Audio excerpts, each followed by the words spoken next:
Look अध्याय 18 त्याचं 1 ते 8 उसका 1 से लेकर 8 तक। लूक अध्याय 18 त्याचं 1 ते 8 उसका 1 से लेकर 8 तक। फिर उसने उसके विषय में नित्य प्रार्थना करना या न छोड़ना चाहिए ये दृष्टांत कहा। किसी नगर में एक न्यायी रहता था जो न परमेश्वर से डरता था न किसी मनुष्य की परवाह करता था।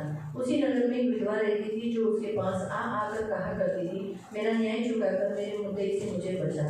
कुछ समय तक तो वो न माना, परंतु अंत में विचार कर यदि भी न मैं परमेश्वर से डरता हूँ न मनुष्य की परवाह करता हूँ, तो भी यह विधवा मुझे सताती रहती है, इसलिए मैं उसका न्याय चुकाऊंगा। कहीं ऐसा न हो कि घड़ी घड़ी आकर अंत में मेरी नाक में दम करे।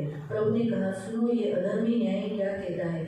इसलिए क्या परमेश्वर अपने चुने हुए का न्याय न चुकाएगा जो रात दिन उसकी दुहाई देते? क्या वो उनके विषय में देर न करेगा? मैं तुमसे कहता हूँ, वो तुरंत उसका न्याय चुकाएगा। तो भी मनुष्य का पुत्र जब आएगा तो क्या वो पृथ्वी पर विश्वास पाएगा? त्यांनी सर्वांना प्रार्थना करावी व खचू नये याविषयी त्यांनी एक दाखला सांगितला। तो म्हणाला, एका नगरात कोणी एक न्यायाधीश होता, तो देवाला भीत नसे व माणसाला जुमा। नगरात एक विधवा होती, ती त्याच्याकडे वारंवार येऊन म्हणत असे की माझे दाद घ्या व माझ्या प्रतिवाद्यांविरुद्ध न्याय करा, पण काही काळापर्यंत तो ते करेना। परंतु नंतर त्याने मनात म्हटले, जरी मी देवाला भीत नाही व माणसाला जुमाडत नाही, तरी ही विधवा मला त्रास देते, म्हणून मी तिचा न्याय करेन, नाहीतर ती नेहमी येऊन मला अगदी रंजीत सांगेल। तेव्हा प्रभूने म्हटले, अन्यायी न्यायाधीश काय म्हणतो ते ऐका। तर देवाचे जे निवडले लोक रात्रदिवस त्याचा धावा करतात, त्यांचा तो न्याय करणार नाही काय? आणि त्यांच्याविषयी जो विलंब लावेल काय? मी तुम्हाला सांगतो, तो त्यांचा न्याय लवकर करेल। तरी मनुष्याचा पुत्र येईल तेव्हा त्याला पृथ्वीवरती विश्वास आढळेल काय? आमीन। हम प्रार्थना करेंगे। आपण प्रार्थना करू। मेरे पवित्र सेनाधीश पिता प्रभु यीशु के नाम से प्रभु हम आपके सामने आते हैं। हम आपको धन्यवाद देते हैं मेरे महान पवित्र सेनाधीश पिता। प्रभु वचन ध्यान से सुनने के लिए और जो हम सुनते वही पालन करने के लिए तो मदद करना, अनुग्रह करना, ये मेरी खास विनती, मेरी प्रार्थना है। प्रभु सुनकर प्रभु अच्छी रीति से ध्यान से वचन सुनने के लिए मदद करना, प्रभु यीशु के नाम से आमीन। Praise the Lord. आपण गेल्या सोमवारीच पाहिलं की देव आपला न्यायाधीश आहे। और गए सोमवार को हमने देखा था कि हमारा परमेश्वर हमारा न्यायाधीश है। यात आपण जे काल गेल्या सोमवारी पाहिलं की हा जो अधर्मी न्यायाधीश आहे तो जर विधवेचा न्याय चुकवू शकतो।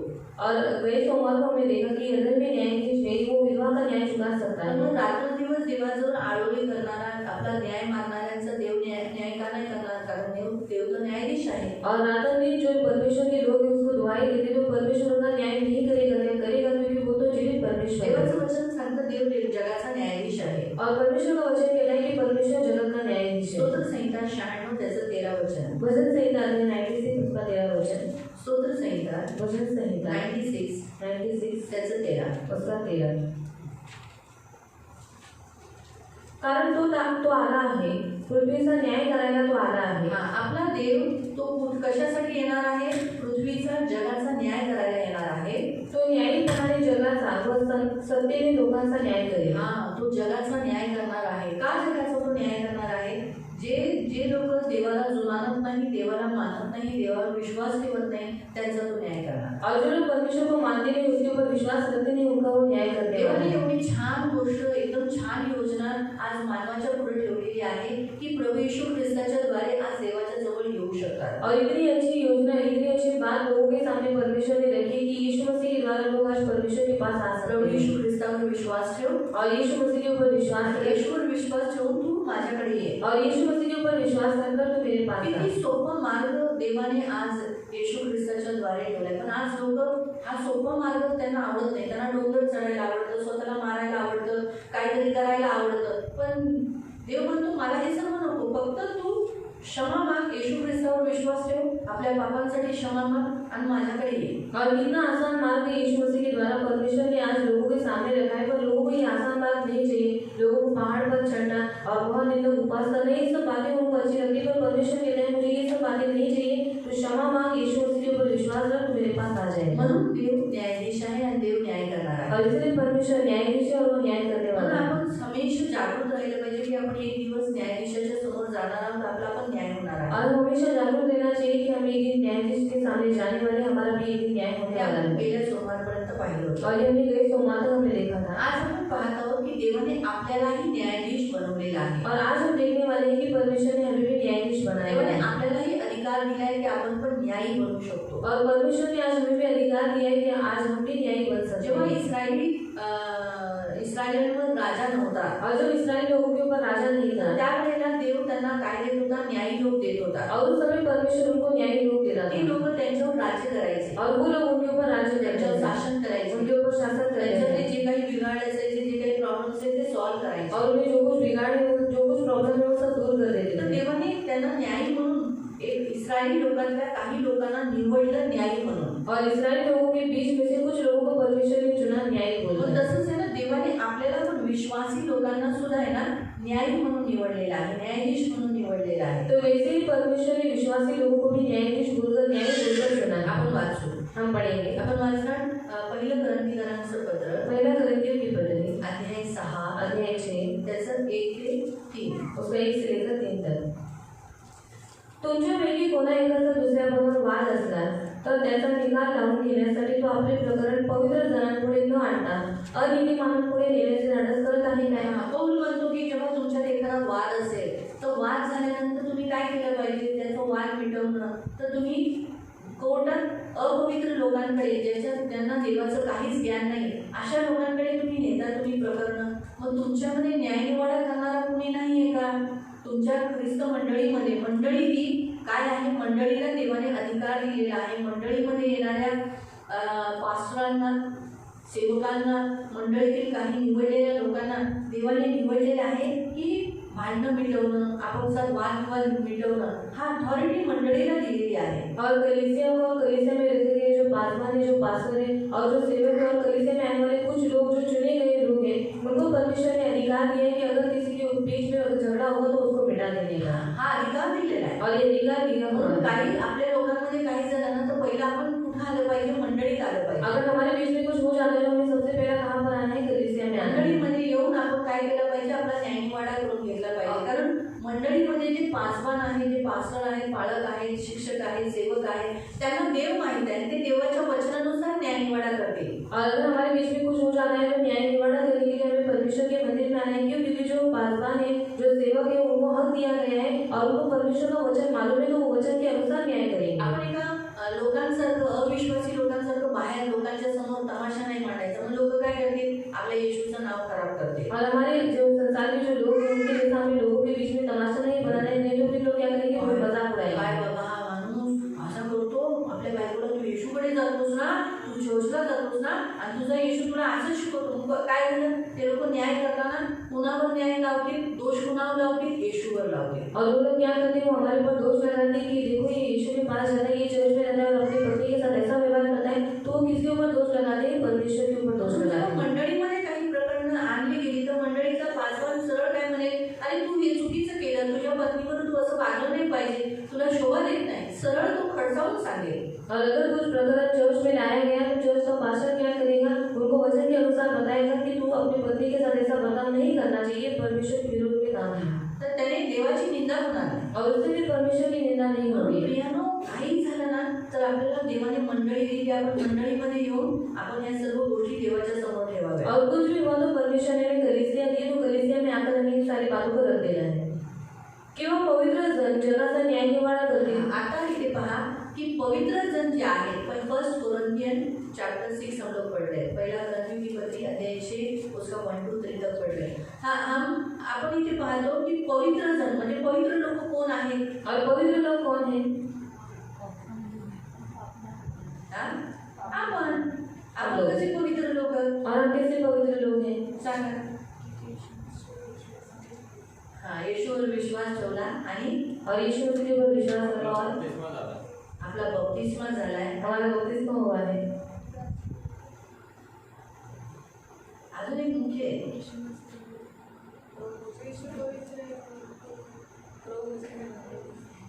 नाही अजून तुम्ही खूपच सोपं उत्तर आहे। तुम्ही विश्वास ठेवता, आप विश्वास करते हैं, दुसरं बपतिस्मा घेता। दूसरा बपतिस्मा लेते हैं। बपतिस्मा घेतल्याने काय होतं, बपतिस्मा लेने से क्या होता है? हा आता तारण होतं, त्याच्या जवळ आता तुम्ही आले, तारण कसं मिळतं, हा अजून जवळ आलं।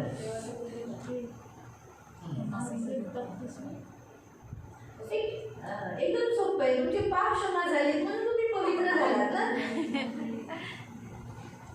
पापी व्यक्ती कोणाला म्हणतात, त्यांचे पाप आहेत, और पापी व्यक्ति किसको बोलते हैं? जिसके पाप है तुमचे पाप नाही आहे ना, और आपके पाप नहीं है तुमचे पाप धुतले जातात ना. और आपके पाप धो दिए जाते मी हैं. म्हणत नाही की आज चर्चमध्ये येणारी लोक किती चुका करतात, आपल्याकडून होत नाही का चुका? और हम चर्च में आने वाले लोग हमसे कितनी सारी गलतियां होती हैं. आपण पाप करत नाही, हम पाप नहीं करते करतो, पण आपले पाप धुतली जातात. पर हमारे पाप धो दिए जाते हैं. येशूचं रक्त आपलं पाप धुतं म्हणून आपण पवित्र लोक. और यीशु मसीह का लहू हमारे पापों को धो देता है, इसलिए हम पवित्र लोग हैं. मी चूक, आता तुम्ही चुका केली, समजा तुम्ही समजा राजेशने मारामारी केली और राजेश दादा ने अगर मारामारी की, लोक म्हणतील अरे हा तो तू मारामारी करतो, गुंड आहे. और लोग क्या कहेंगे? मारामारी बहुत करना पण ही गुंडा है. ह्याने काय केलं? प्रभू मी चुकलो, मी असं नव्हतं करायला पाहिजे होतं, मला क्षमा कर प्रभू, तुझ्या रक्ताने मला धुवून टाक, मी आता कधी असं करणार नाही. त्याचं पाप धुतलं गेलं. और उन्होंने यीशु मसीह से क्षमा मांगा कि प्रभु मुझे ऐसा नहीं करना चाहिए था, प्रभु मुझे माफ कर, तो उनके पाप धो दिए गए. लोकांच्या समोर हा काय ह्याने मारामारी केली, पण देवाच्या समोर त्याची पाप धुतली गेली, कारण त्याने माफी मागितली. येशूच्या रक्ताने पाप धुवून टाकले गेले. लोगों की नजर में वो पाप बना रहेगा, पर यीशु मसीह की नजर में पाप धो दिया गया है, क्योंकि उन्होंने माफी मांगा, क्षमा मांगा. आणि लोकांच्या नजरेत आपण काही गणलं गेलो तरी आपल्याला काय त्यांच्याकडून काही मिळणार आहे काय? सर्टिफिकेटचा त्यांचा काही लाभ आहे काय? और लोगों की नजर में हमें कुछ भी गिने तो क्योंकि उनके से हमें कुछ फायदा निकलने वाला नहीं है. काय मिळणार आहे का? कुछ मिलने वाला नहीं काय है. नाही मिळणार आहे. कुछ नहीं मिलेगा. देवाकडून आपल्याला मिळणार आहे. और परमेश्वर से हमें सब कुछ मिलने वाला है. देवाच्या नजरेत आपण पवित्र झाले पाहिजे. और परमेश्वर की नजरों में हम पवित्र होना म्हणजे चाहिए. देव आपल्याला स्वर्ग घ्यायचा का नाही घ्यायचं हे देवच ठरवणार आहे. और हमें स्वर्ग में लेना है या फिर नहीं लेना है, ये परमेश्वर बरोबर आहे. तय करने वाला है. बराबर है. म्हणून आपण का पवित्र लोक आहे? और हम भी पवित्र लोग तर हैं आपले पाप क्षमा झाले. क्योंकि हमारे पाप क्षमा हुए हैं. आपण रोज माफी मागतो. और हम रोज क्षमा मांगते हैं. जरी आपण कधी कधी नाही करत, कधी कधी घराच्या आपल्याकडून अशी पाप होत नाही, तरी पण आपण म्हणतो प्रभू दिवसभरात जे काही पाप झाले क्षमा कर. रात्री झोपताना नक्की बोलतो. और कभी कभी हमसे पाप कुछ होते भी नहीं है, फिर भी हम क्या करते हैं? रात को सोते समय क्षमा मांगते हैं. म्हणून आपण पवित्र लोक आहे. और इसलिए हम पवित्र लोग हैं. पवित्र लोक. आता जर कधी उद्या तुम्हाला कोणी असं म्हणतं अरे पवित्र लोक तुम्ही कसे काय, आम्ही पापी, तर म्हणजे मग तुमचे पाप तर हा धुतले नाही गेले, आमचे पाप येशूच्या रक्ताने धुतले गेले. और लोग बोलेंगे हम पापी हैं, आप उनके से पवित्र लोग बन गए, तो आपको उनको बताना है कि आपके पाप बने हुए, हमारे पाप धो दिए गए. लोक तीर्थ यात्रेवर जातात, किती ठिकाणी जातात, पण तिथे पाप धुतले नाही जात. और लोग तीर्थ यात्रा पर जाते हैं, वहाँ पर पाप धोने के लिए, पर उनके पाप धोए नहीं जाते. किती जण बकऱ्याचं आणि बऱ्याच गोष्टीचं रक्त वाहवतात आणि म्हणतात आम्ही पाप धुतो, पण कोणत्याही बकऱ्याचं आणि कोणत्याही प्राण्यांचं रक्त आपलं पाप क्षमा करू शकत नाही. और बहुत सारे लोग बकरियों का लहू बहाते हैं, पर किसी भी प्राणियों के द्वारा हमारे पाप क्षमा नहीं होते हैं. फक्त प्रभू येशू ख्रिस्ताचं रक्त आपले पाप धुतं सर्व माणसांचं. मी म्हणत नाही की फक्त आपलं. जो कोणी पापी आहे तो म्हणतो येशूला की येशू मी पापी आहे, मला माफ कर, मी हे पाप केले, मला शुद्ध कर, धुवून टाकू आहे. तर क्षणी त्याचे पाप धुतले गेले, तो मोकळा झाला त्या पापाच्या गुन्ह्यातून आणि तो पवित्र झाला. और जो कोई व्यक्ति यीशु मसीह के सामने अपने पापों को कबूल करता है कि प्रभु यीशु में पापी मुझे क्षमा कर, तो यीशु मसीह अपने लहू के द्वारा उसको धो देता है, उसको पवित्र करता है. किंवा पवित्र जगाचा न्याय निवाडा करते, तर तुम्हाला ठाऊक नाही का? आपण कुणाचा न्याय निवाडा करणार आहोत? जगाचा. म्हणून देवाने पवित्र लोकांना पण काय केलेलं आहे? न्यायाधीश बनवलेलं आहे. और इसलिए परमेश्वर ने पवित्र लोगों को भी क्या किया है? न्यायाधीश बनाया है. आपण काय करणार आहोत? देवहीन लोक जे देवावर विश्वास करत नाही, देवाला मानत नाही, अशा लोकांचा आपण काय करणार आहोत? आपण न्याय निवाडा करणार आहोत. और जो लोग परमेश्वर के ऊपर विश्वास नहीं रखते, परमेश्वर को मानते नहीं, ऐसे लोगों का हम न्याय करने वाले हैं. तुमच्याकडून जगाचा न्याय निवाडा व्हायचा आहे, तर तुम्ही अगदी क्षुल्लक बाबींचा न्याय करण्यास अपात्र आहात नाही. जर आपण शेवटच्या काळामध्ये काही जणांना देवाने जगाचा न्याय निवाडा करण्यासाठी सिंहासनं बनवली आहेत. जसं तुम्हाला माहिती आहे 12 गोत्रचा न्याय करण्यासाठी इस्रायली लोकांना 12 सिंहासनं दिली. बोललाय ना देव? वाचूया ते वचन पण तुम्हाला वाचूया. मत्ती अध्याय 19 त्याचं 28. मत्ती अध्याय 19 उसका आहे. येशू ख्रिस्ताने सांगितलं की त्याच्या प्रेषितांना, त्याचे जे 12 प्रेषित होते, त्या 12 प्रेषितांना तो म्हणाला की तुम्ही 12 गोत्रांचं जे कोणते आहेत, रुबेन, यहूदा, हे जे आहेत नफ्ताली, ह्या सर्व 12 गोत्रांचं तुम्ही काय कराल? माझ्या बाजूला बसून 12 सिंहासनावर बसून तुम्ही काय कराल? न्याय निवाडा कराल. और यीशु मसीह ने अपने 12 शिष्यों से कहा, तुम क्या करोगे? जो इस्राएली लोग हैं उनका तुम न्याय करोगे. मत्ती 19 मॅथ्यू 19:28 वर्स 28. येशूने त्यांना म्हटले, मी तुम्हाला खचित सांगतो, मी तुम्हाला खचित सांगतो, म्हणजे त्याला कोण चेंज करू शकत नाही. पुनरुत्पत्तीत मनुष्याचा पुत्र आपल्या पुनरुत्पत्तीत म्हणजे येणाऱ्या जेव्हा आपण वरती जाणार, स्वर्गात जाणार, तेव्हा मनुष्याचा पुत्र आपल्या गौरवाच्या राजासनावर बसेल. जेव्हा तो म्हणतो की मी जेव्हा राजासनावर, सिंहासनावर राजा म्हणून बसेल, तेव्हा माझ्या मागे आलेले तुम्ही 12 राजासनांवर तुम्ही पण बसवा. माझ्या मागे 12 प्रेषित ज्यांनी छळ सहन केला, त्रास सहन केला, माझ्यासाठी मारला गेला, तुम्ही पण काय कराल, माझ्या मागे 12 सिंहासनावर तुम्ही बसाल. इस्रायलांचा 12 वंशांचा न्यायनिवाडा कराल. 12 वंशजनांचा तुम्ही न्यायनिवाडा कराल. का त्यांना तो अधिकार दिला? कारण ते इस्रायल गोत्रातून आले. और क्यों उनको वो अधिकार दिया गया क्योंकि वो इस्राएली गोत्र से आए थे. इस्रायली लोकांची पद्धत, त्यांचे रूल्स, त्यांचे विधी, त्यांचे सगळे ह्या लोकांना माहीत आहे. और इस्राएली लोगों की परंपरा, उनके नियम, उनकी विधि, इन सब 12 शिष्यों को मालूम थे. म्हणून त्यांना देवाने न्यायनिवाडा करण्याचा अधिकार दिलेला और आहे. इसलिए परमेश्वर ने उनको न्याय करने का अधिकार दिया है. प्रियानो, आज आपल्यासाठीही देवाने सिंहासने बनवलेले. आपण एक वचन वाचूया. हम एक वचन को पढ़ेंगे. आपण वाचू रेव्हलेशन प्रकटीकरण प्रकाशित वाक्य 20 अध्याय अध्याय 20 त्याचं 4. उसका 4.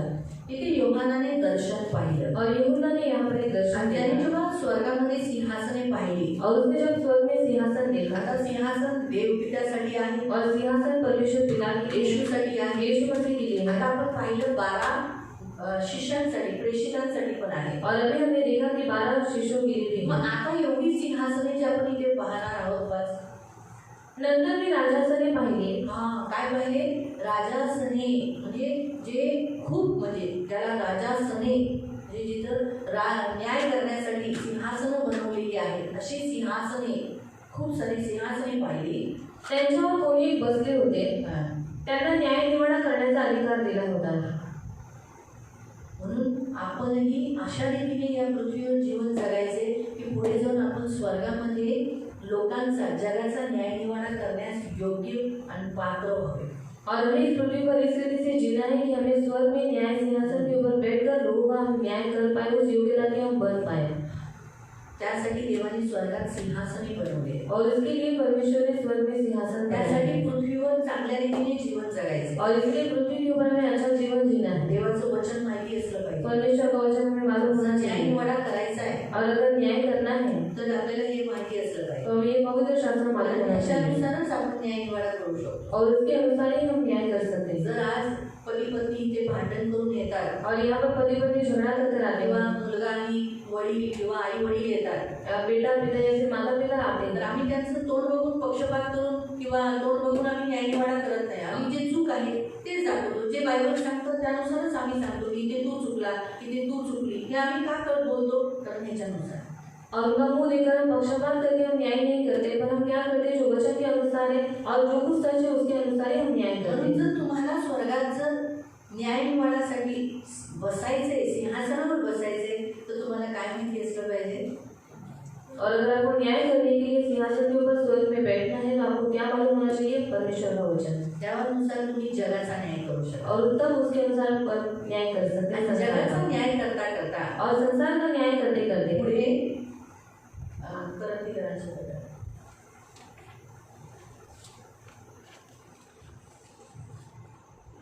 आपण देवदूतांचा न्यायनिवाडा करणार आहोत. आपण कुणाचा न्यायनिवाडा करणार आहोत? देवदूतांचा. कोणते देवदूत?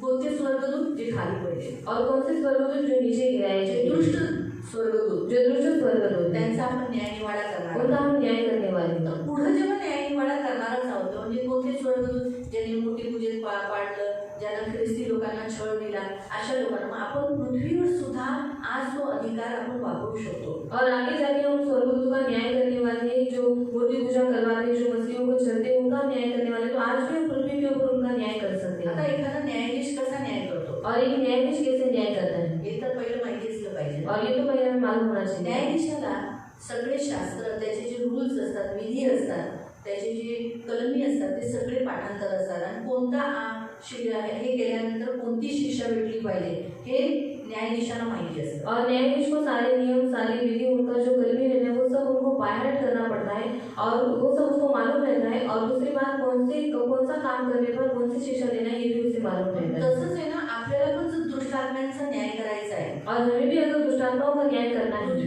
पृथ्वी के ऊपर, वरती तर आपण करणार, और ऊपर तो हम करने वाले पण हैं। पृथ्वीवर सुद्धा देवाने न्यायाधीश जे ठेवले होते, जर तुम्ही शास्त्री जे पुस्तक वाचाल त्याच्यात बरेचसे न्यायाधीश होते, ते कुठे होते? पृथ्वीवरच न्यायाधीश होते ना। और न्यायियों के अध्याय में आप पढ़ सकते हैं कि बहुत सारे न्यायी लोग थे, वो कहाँ पर थे? पृथ्वी के ऊपर ही थे ना। आणि कुणाशी लढायचे? और वो किसके साथ कुणाला लड़ते थे? संपवायचे? किनको खत्म कुणाला करते शिक्षा थे? द्यायची? किनको शिक्षा देते थे? त्याच्या शत्रूला, और उनके शत्रुओं को, बरोबर आहे, जे त्यांना त्रास द्यायचे, जो उनको तकलीफ देते थे, जे त्यांना त्रास द्यायचे, त्यांना अत्याचार करायचे, त्यांना टॉर्चर करायचे, त्यांना ती शिक्षा द्यायची। और जो उनको तकलीफ देते थे, उनके ऊपर अत्याचार करते थे, उनको वो शिक्षा देते थे। मग तसंच आहे ना, तुम्हाला पण तेच करायचंय। तो आपको भी वैसे ही करना है। तुम्हाला जे त्रास देतात, आपको जो तकलीफ देते तुमच्या हैं, लोकांना जे त्रास देतात, आपके लोगों को जो तकलीफ देते त्या हैं, आत्म्यांना पकडायचं। उन आत्माओं को पकडना है। बायबल काय सांगतं? बाइबल क्या बताती है? बगीचे में फूल लगे हुए हैं, आणि बागेमध्ये फुलं लागलेली आहेत। लेकिन लोमड़ियां क्या करती है?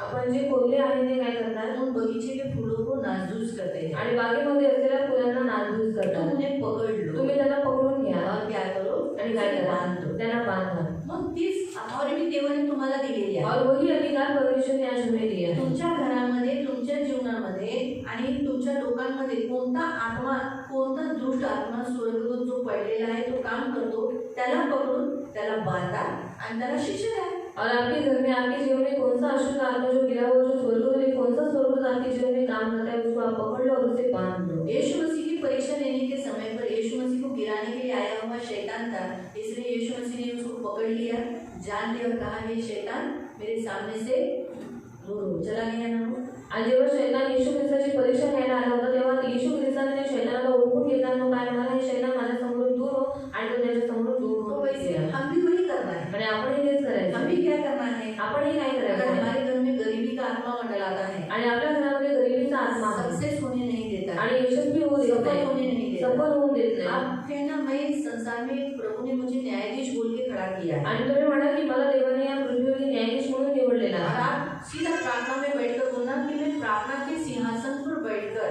प्रभु ने जो मेरे लिए अथॉरिटी दिया है प्रार्थना, उस प्रार्थना में मैं आज जज करती हूँ, न्याय करती हूँ कि मेरे घर में जो गरीबी का आत्मा है मैं तुझे बांधती हूँ और अभी तुझे पकड़ लिया है।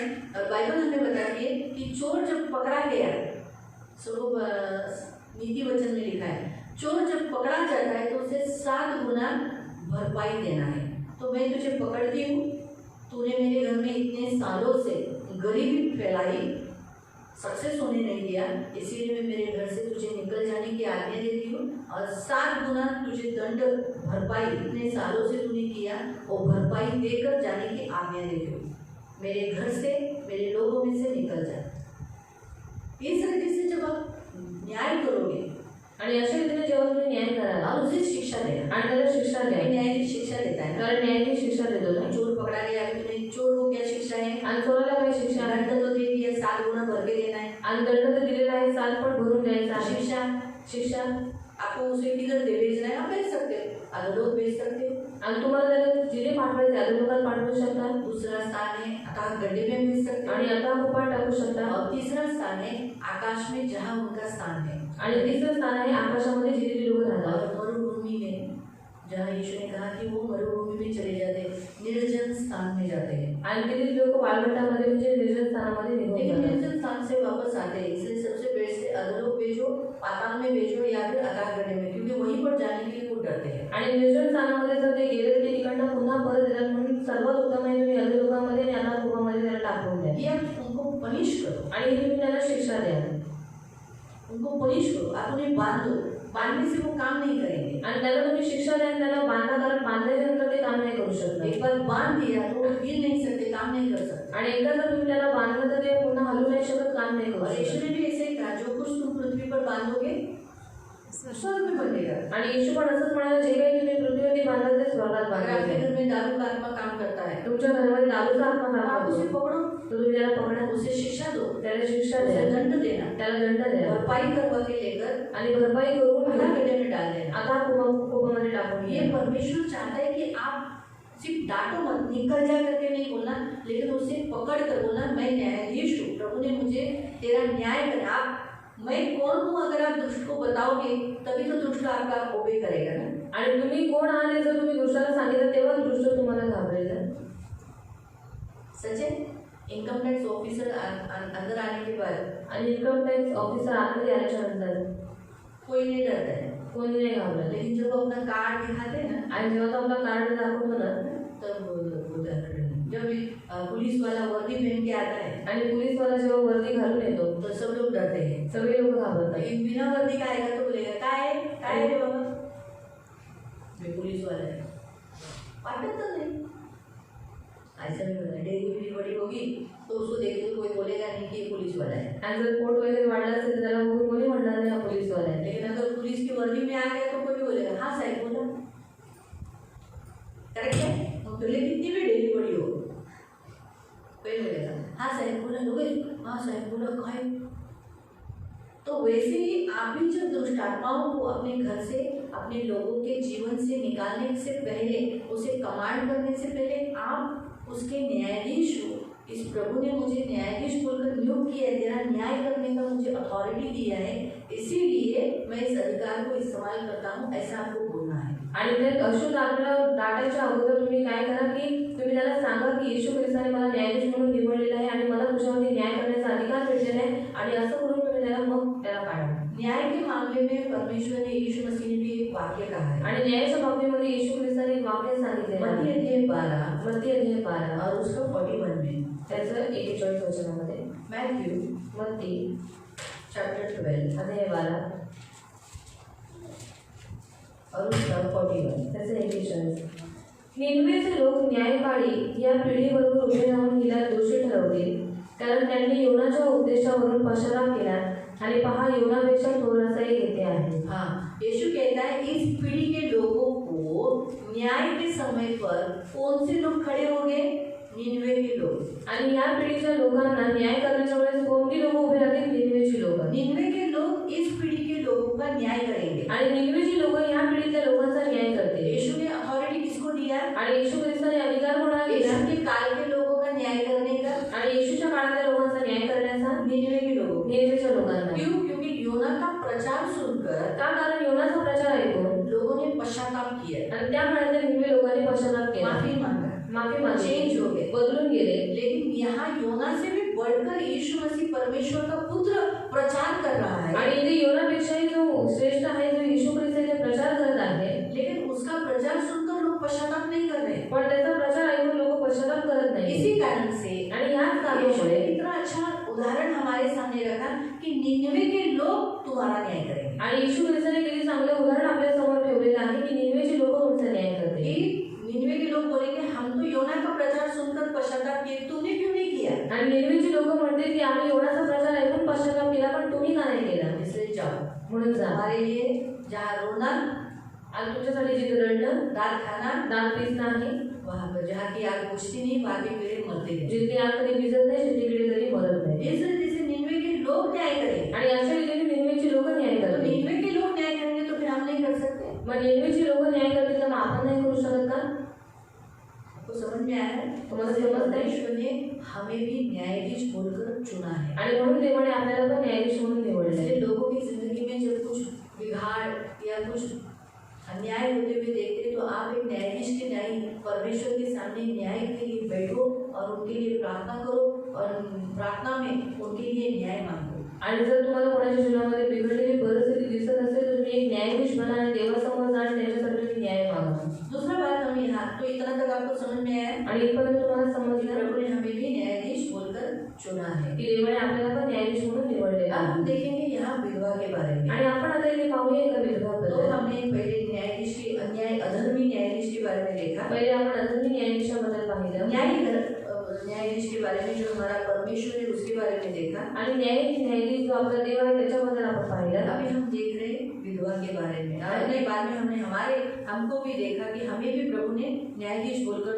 चुना है। आणि नंतर आपण स्वतःबद्दल पाहिलं की देवाने आपल्याला पण न्यायाधीश म्हणून निवडले। अभी हम देखेंगे यहाँ जो एक औरत के बारे में बताया गया है वो है विधवा। आणि इथे एका स्त्रीबद्दल सांगण्यात आलेलं आहे की ही विधवा। अब हम देखते हैं कि ये विधवा कैसी थी। ये विधवा ऐसी थी कि जो रात बार बार डेली उसके पास जाकर क्या करती थी, उसे उसे बोलती थी मेरा न्याय चुका। आणि ती विधवा एक अशी होती वारंवार त्याच्याजवळ जाऊन त्याला सांगायची तू माझा न्याय चुकव. भले वो गरीब थी, भले ती गरीब होती लेकिन फिर भी वो अन्यायी न्यायाधीश उसे डरता नहीं था, आणि ती तरी सुद्धा जो अन्यायी न्यायाधीश होता तो तिला भीत नव्हता. लेकिन बाद में डरने लगा। पण नंतर तो घाबरू लागला. क्यों?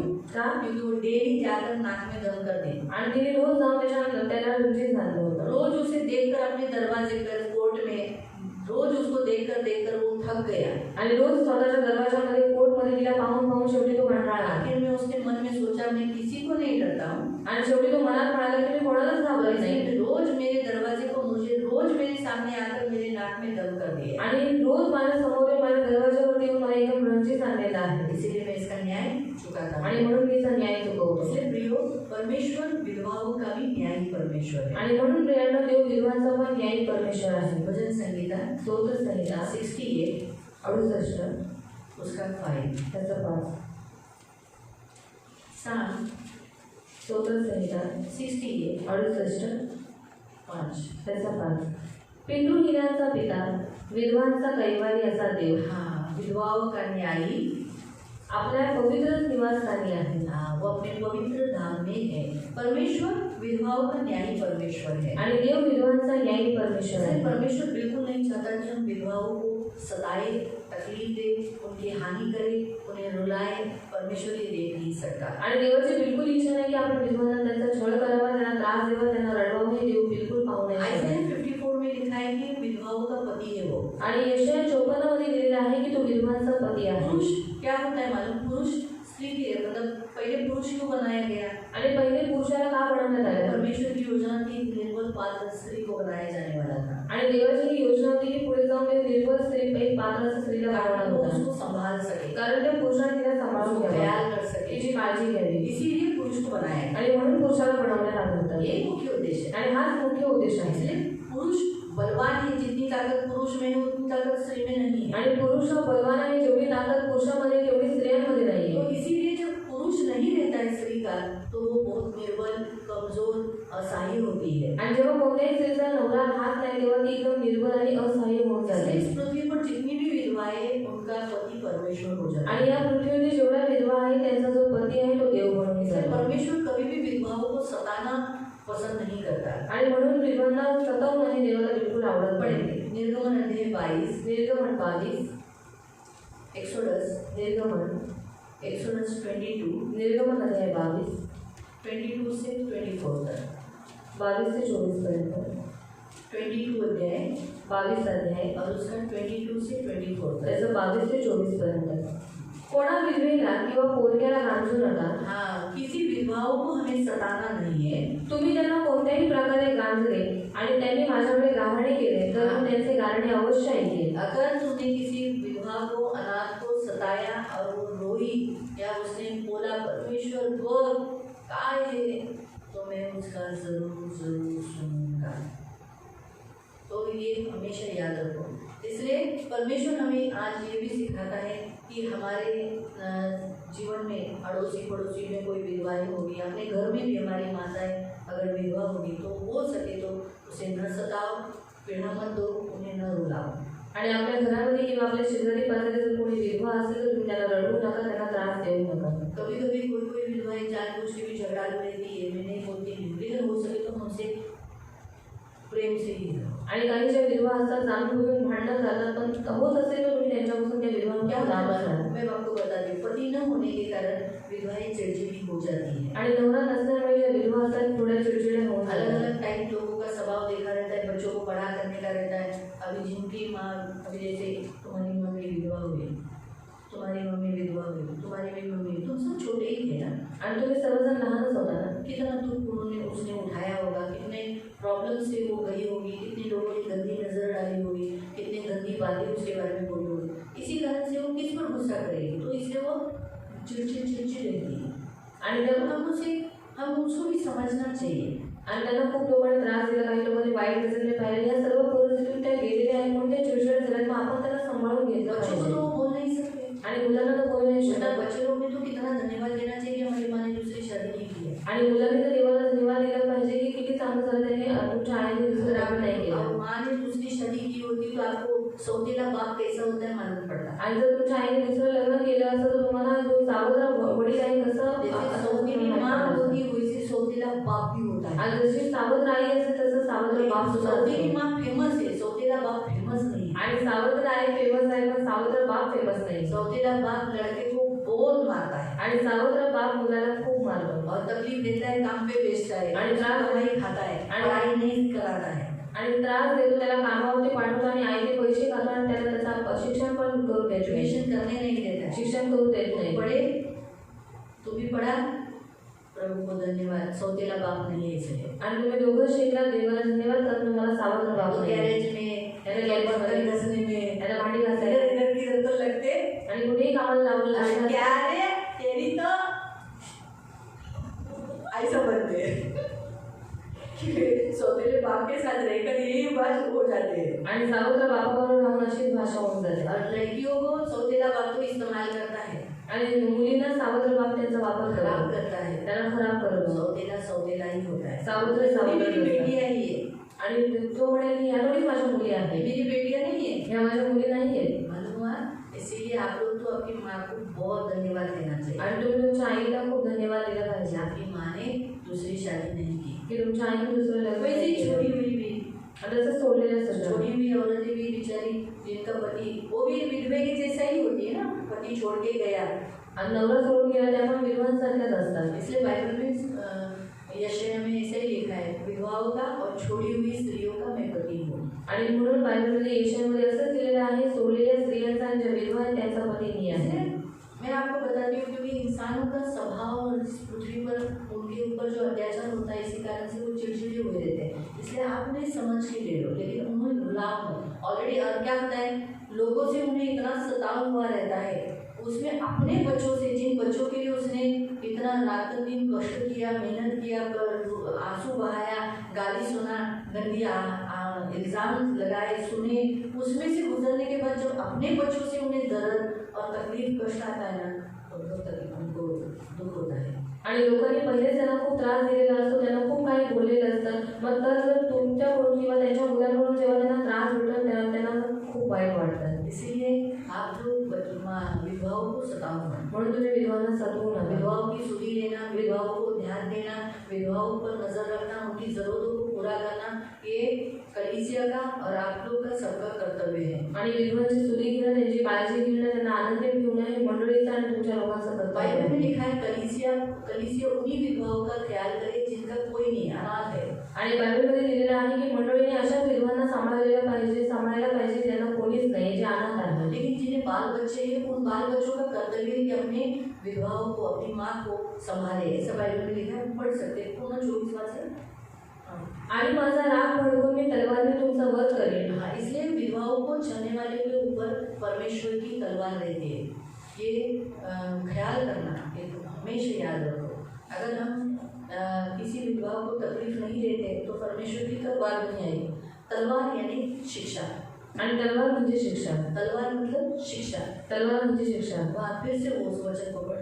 आणि माझा राग भडकून मी तलवारीने तुमचा वध अगर करेन. कोई विधवा को सताता है तो लिखा है मैं गुस्सा करूँगा. मग तुमच्या स्त्रिया विधवा होतील. मैं गुस्सा करूँगा, मी तलवारीने तुमचा वध करेन. मारूंगा, आयु कम हो जाएगा. इसलिए कोई भी अगर बहू बन जाती है, उसकी बहू सास अगर विधवा है तो बहू लोग सताओ मत अपनी विधवा सास को.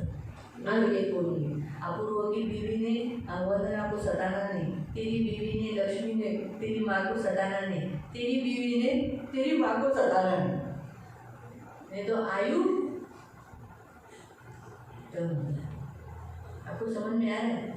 बी केयरफुल इस विषय पर. मग तुमच्या स्त्रिया विधवा होतील आणि तुमची बालके पोरकी होतील. इसलिए उनके जीवन में भी उनको विधवापन से गुजरना पड़ेगा. अच्छा लगेगा, दुख आएगा ना.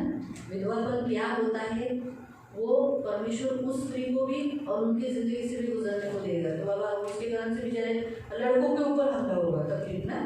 अरे बाप रे, दो शिक्षा. एक तो उसका आयु कम हो जाएगा, वो मरेगी, नहीं तो फिर विधवा उसको होना पड़ेगा. इसलिए अपनी माँ विधवाओं को ख्याल करो. हाँ, पढ़ेंगे. तिमोथी की पत्री 5वां अध्याय, 1 तिमोथी पहिला तिमोथी 5वां अध्याय, अध्याय 5, 1 तिमोथी पहिला तिमोथी अध्याय 5 अध्याय 5 और उसका 3 पासून. ज्या विधवा खरोखरीच्या विधवा आहेत त्यांचा सन्मान कर. हाँ, जो सचमुच विधवा है, जिन्होंने शादी नहीं की, अपने बाल बच्चों को पढ़ाया पढ़ाया, अच्छा जीवन जिए, उनको रिस्पेक्ट देना, उनको सचमुच रिस्पेक्ट देना. कोणा विधवेला मुले किंवा नातवंडे असली तर त्यांनी प्रथम आपल्या घरच्यांबरोबर सुभक्तेनुसार वागून आपल्या वडीलधाऱ्या माणसांचे उपकार फेडण्यास शिकावे. हाँ, घर के बच्चे हैं तो उन बच्चों ने क्या करना चाहिए, अपनी विधवा का हक देना और उसका सब कुछ आधी जरूरतें पूरा करना, ये उनका ड्यूटी है. कारण ही देवाच्या दृष्टीने मान्य आहे. और परमेश्वर को यही अच्छा लगता है. जी खरोखरची विधवा आहे म्हणजे एकटी पडलेली आहे, तिने आपली आशा देवावर ठेवली आहे. हाँ, जो अकेली है उसको परमेश्वर पर आशा रखना है. आणि ती रात्रंदिवस विनवण्यावर प्रार्थना करत राहते. हाँ, जो रात दिन प्रार्थना करती है, परमेश्वर में जीती है. परंतु जी विलासी आहे ती जिवंत असून मेलेली आहे. हाँ, जो भोग विलास में है, अपने शरीर की अभिलाषाओं में जाती है, वो विधवा के बारे में नहीं बोला है. जर कोणी स्वकीयांची व विशेष करून आपल्या घरच्यांची तरतूद करत नाही तर त्याने विश्वास नाकारला आहे. तो माणूस विश्वास न ठेवणाऱ्या माणसापेक्षा वाईट आहे. अगर विधवा है और उसके घर के बच्चे अगर उसकी जरूरत को पूरा नहीं करता है तो वो अविश्वासी से भी बुरा है, ऐसा लिखा है. जी 60 वर्षांच्या आत नसून एकाच पतीची स्त्री झाली असेल, जी चांगल्या कृत्यांसाठी नावाजलेली असेल, म्हणजे तिने मुलाबाळांचा प्रतिपाळ केला असेल, पाहुणचार केला असेल, पवित्र जनांचे पाय धुतले असतील, संकटात पडलेल्या लोकांची गरज भागवली असेल, सर्व प्रकारच्या चांगल्या कृत्यांचं अनुसरले असेल, अशी नावाजलेली विधवा यादीत नोंदण्यात यावी. हाँ, उन्हीं को तुम रिस्पेक्ट देना, जज नाम लिखना रजिस्टर में कि हाँ बाबा ये विधवा है और उनकी जरूरतों को पूरा करना. तो कहने का उद्देश्य हम जो देखते हैं कि ये प्रियो बाइबल हमें ये भी बताती है, जैसे न्यायाधीश के बारे में बताती है वैसे विधवा के बारे में भी बताती है. आणि जसं देवाचं वचन आपल्याला न्यायाधीशाबद्दल सांगतं तसंच विधवेबद्दल पण तो सांगतं. उस अन्यायी न्यायाधीश ने विधवा का न्याय क्यों किया? क्योंकि परमेश्वर ने उस अन्यायी न्यायाधीश में विधवा के लिए डर डाल दिया था. आणि अन्यायी न्यायाधीशाने त्या विधवेचा न्याय का चुकवला? कारण जिवंत देवाने काय केला? त्या अन्यायी न्यायाधीशाच्या अंधकरणामध्ये विधवेसाठी भीती टाकली. हालेलुया. पर वो अधर्मी न्यायाधीश ने विधवा का न्याय चुकाया. आणि म्हणून त्या अन्यायी न्यायाधीशाने त्या विधवेचा न्याय चुकवला. अन्यायी न्यायाधीश के ऊपर एक न्यायिक न्यायाधीश ऊपर है. कारण त्या अन्यायी न्यायाधीशावरती एक न्यायी परमेश्वर न्यायाधीश आहे. याद रखो, इससे ऊपर बैठा हुआ न्यायिक परमेश्वर. बोले पृथ्वी पर कितना भी न्यायाधीश भ्रष्ट करेगा, ऊपर से न्यायाधीश न्याय करेगा. आणि पृथ्वीने किती न्यायाधीश भ्रष्ट करतील पण जो वरती न्यायाधीश बसलेला आहे तो बरोबर न्याय करेल. हालेलुया. हालेलुया. हमने विधर्मी न्यायाधीश के बारे में देखा आणि तसंच आपण अन्यायी न्यायाधीशाबद्दल पाहिलं, विधवा के बारे में देखा, विधवेबद्दल पाहिलं. एक